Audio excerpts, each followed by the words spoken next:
all agree that life is full of choices, right? But some of those choices are obvious. I mean, it would be nuts if we didn't choose that perfect path that was right in front of us, like a job offer or a business opportunity or even a marriage proposal or something else that's just amazing. But often we are then left saying, but I had no choice. I had no choice. And that's not always true, is it? Most of the time, there is a choice. It may not always be the obvious choice or the easiest choice, but usually there is a choice. Now, before I go any further, I do want to mention that choices come with privilege. And I know that I've been handed the privilege jackpot. I've had choice after choice after choice in my life, and I want you to know that I recognize this. And this is the case with many of my peers, and this is who this video is directed to. Because I hear so many women say, I had no choice. I had no choice. So this is what I want to break down. Because I argue that you always have a choice. The other choice might be really difficult, like a super awkward conversation with someone you love, or a massive change in the way you live your life. Or it could mean doing something that feels impossible, something you would never actually want to do, like leaving your family, leaving a spouse you love, leaving your kids. So of course it's not the choice you're going to actually make, but it's still your choice. It's still a choice you could make. Too often I've seen women that seem so strong, so independent, blame others for the decisions that they themselves have made. I had to take that job, even though I wasn't super jazzed about it. I had to take on that client, even though they undervalue the work I do. I had to stay in that relationship because otherwise, what would people think? I had to buy that house or those shoes or whatever. I had to do that reno so I don't look like a bum. I had to have children because that's what women do. I had to study law or engineering or accounting, whatever, because that's what my parents expected me to do.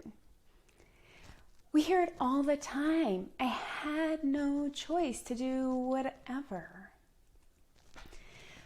When you say you had no choice, then you relinquish your responsibilities around your choices. When you say you have no choice, you are becoming the victim. You are saying, I have no control over the direction my life is going to go. And that's not what an amazing, powerful woman like you is all about, is it? And until we take responsibility for our choices, we will always remain in victim mode, and we will never have power over our lives. When I moved away from the city that I loved, I said I had no choice because the cost of living was high there and jobs were hard to come by. When I left the career that I loved, I said I had no choice because I easily found work in a different career. When I ended up running a business that I didn't love, I said I had no choice because building that particular business was quite easy for me, even if it didn't fulfill me. But you know what? I had choices every single step of the way. If I didn't make the choices that I did, life would have looked really different. Life would look really different right now. It might have meant not marrying Dean, the man that I still love. It would have meant not having our amazing kids. It might have meant not moving to the city where we still live, where we spent our entire married life so far, and where we've raised our family. If I didn't start the business I did, who knows where I would be professionally, and what I would have learned about being an entrepreneur, about what's important to small business owners, what true success means, both to me and how to help other women discover it for themselves. And for the longest time, when I was feeling unfulfilled, unhappy, and I would say to myself, I don't want to live in this city. I don't want to have this business.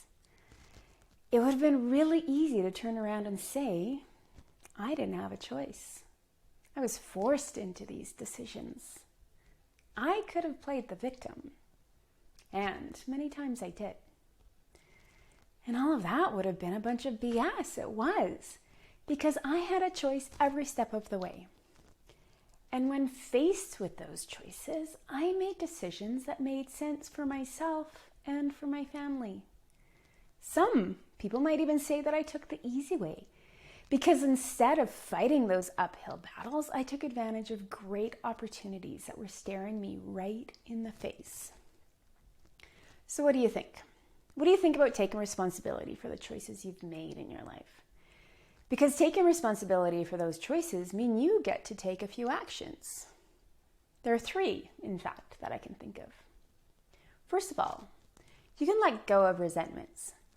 If you've ever resented someone because they made a decision for you in your mind, say a spouse made you move to a city you didn't love, or your parents made you study something you didn't love, or your kids made you give up your career, you can let go of those resentments because you can accept the responsibility.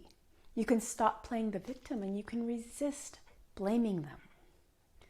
Secondly, you can start to forgive yourself. When you make a choice, know that you've done it for the best reasons possible. You've done it given the best information you had available. And you've done it with not only yourself, but with the people that you love the most in mind as well. Forgive yourself for the choices you made. And third, you get to take credit, not just responsibility for those choices.